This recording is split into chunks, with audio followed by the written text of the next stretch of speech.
Are you doing everything right? You're sleeping early, you're eating well, you're really trying hard and still you don't feel good, you're feeling miserable? Let's have a look at one of the biggest endocrine disruptors, which is actually called stress. I know you've heard all about it. It's something that is everywhere in the news, in the magazines, in the talk shows. Everybody's stressed, nobody's tired or exhausted anymore. Everybody uses the term stress, and it's become almost like a fashion.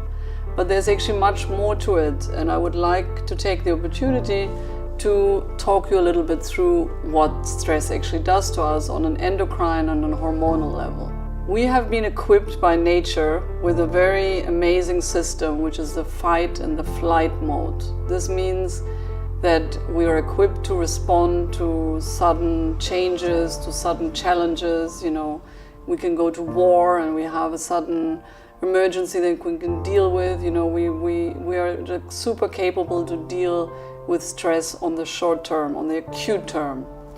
But unfortunately, the way life has taken us, the way we live, that we move less, we sit more, and we get so much more anxious because we're multitasking, we have so many things going on in our life.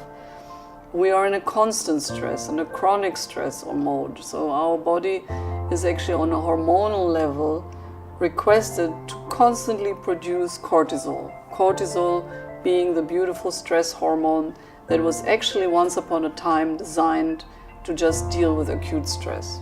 So here we are, we have big demand on cortisol on a daily basis, and nature, as it is in such a beautiful system that it's actually always trying to be in homeostasis, gives you the stress hormone, the cortisol, because nature realizes that you need it in order to cope. But the resources to produce cortisol are not endless.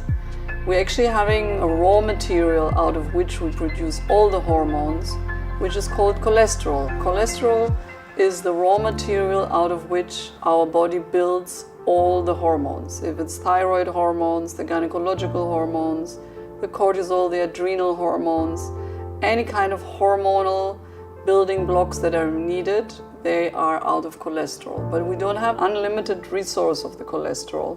So that's why when I have a chronic demand on one side, which is the stress hormone, the cortisol, I need at some stage slow down the production of another hormone because it's not going to work out. The numbers, they don't match.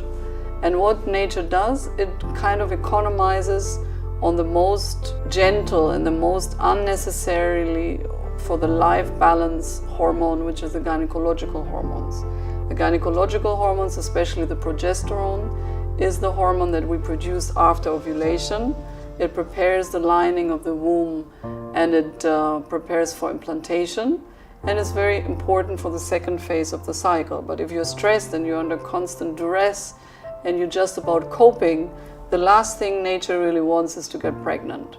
And from that point of view, we are usually losing the ability to produce progesterone in order to sacrifice the overproduction of cholesterol. Remember, it's a constant balance that nature wants to achieve, and the balance here is on the cost of the cortisol. What does it mean for us almost hormonological? If I have no progesterone, what does it do to me? It makes the estrogen dominant. That doesn't mean necessarily that the number of the estrogen goes up, but it just becomes so much more dominant, so much more leading in terms of symptoms. So that's where we suddenly get bloated, where we get heavy periods, where we get period pains, and many, many more things.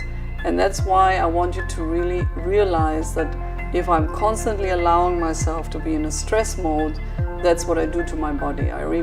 I start increasing a shift towards the cortisol hormone that will debalance my gynecological hormones, and that gives me all the gynecological problems that we have been discussing before. So be aware, take your lifestyle in your own hand, try to reduce stress and be, very much aware of what you're doing and what you're doing to your body. And that's why stress is not only a fashion, but it's actually an attack on our hormone balance, that we, understanding the connections and the feedback that happens from one to the other, we're much more capable of dealing with it. Thank you very much.